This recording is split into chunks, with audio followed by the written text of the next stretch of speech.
মাহত ঘৰলৈ যাব এতিয়া অলপ পাছত যোৱাৰ আগতে অকণমান ফূৰ্তি কৰি লৈছে আমাৰ আকৌ ৰাভা মানুহবোৰ ৰাইজ এনেকুৱাই দেই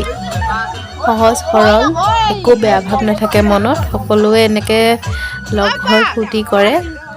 আমাৰ গাঁৱতো যেতিয়া মানে বিয়া কিবা এনেকুৱা উৎসৱ পাৰ্বণ বিয়া থাকে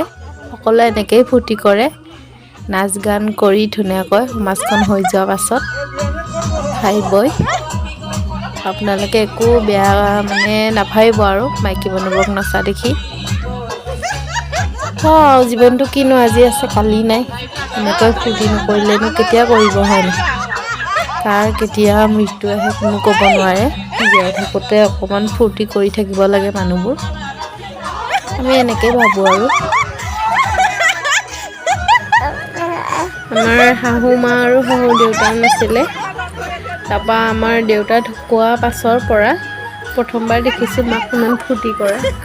তেনেকৈতো মাক মানে ফূৰ্তি কৰা দেখাই নাই আৰু দেউতা ঢুকোৱাৰ পৰা আজি ফূৰ্তি কৰিছে দেখিবও ভাল লাগিছে মনটোতে অকণমান সন্তোষ পাইছোঁ দুখ লাগে কেতিয়াবা ইমান দূৰ যাওঁ বুলি ক'লেও যাব নোৱাৰোঁ আহোঁ বুলি ক'লেও মাহঁতেও আহিব নোৱাৰে এতিয়া মাও অকলশৰীয়া অকলেও আহিব নোৱাৰে লগত এজনী নহ'লে দেউতা থাকোঁতে তথাপিও মানে দেউতাই মায়ে দুয়োটাই লগ খুৱাই কিনে আহিব পাৰিছিলে এতিয়া আকৌ তেনেকৈ অকলশৰীয়া হৈ গ'ল মানুহজনী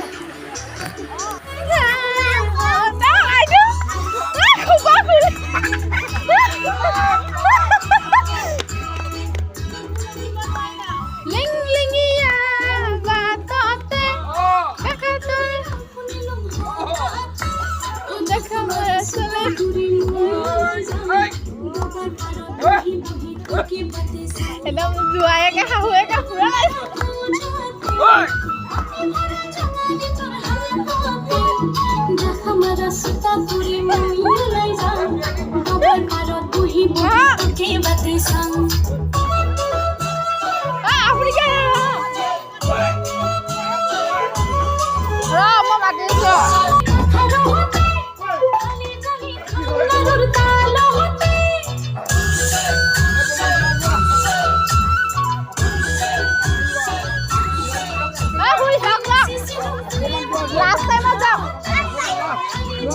বৰমাছে ইমান আজি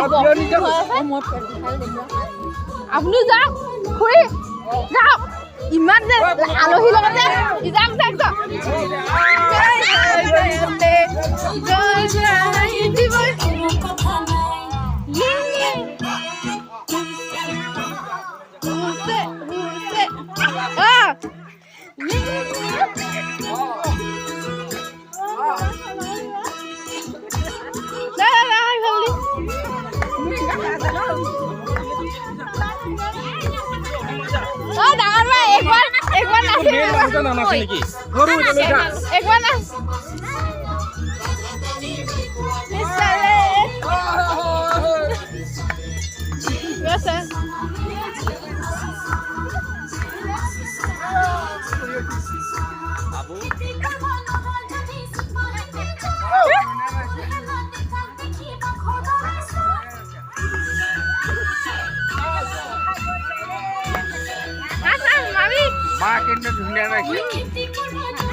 ইমান মুক্তি সফাচৰ এইবোৰ দি আছে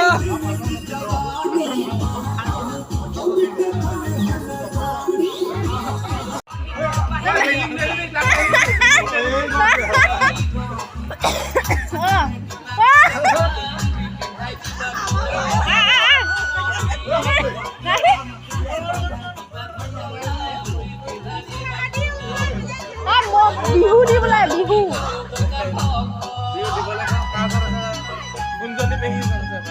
বিহু লাগে বোলে হাতখন নুঠুবি তাৰ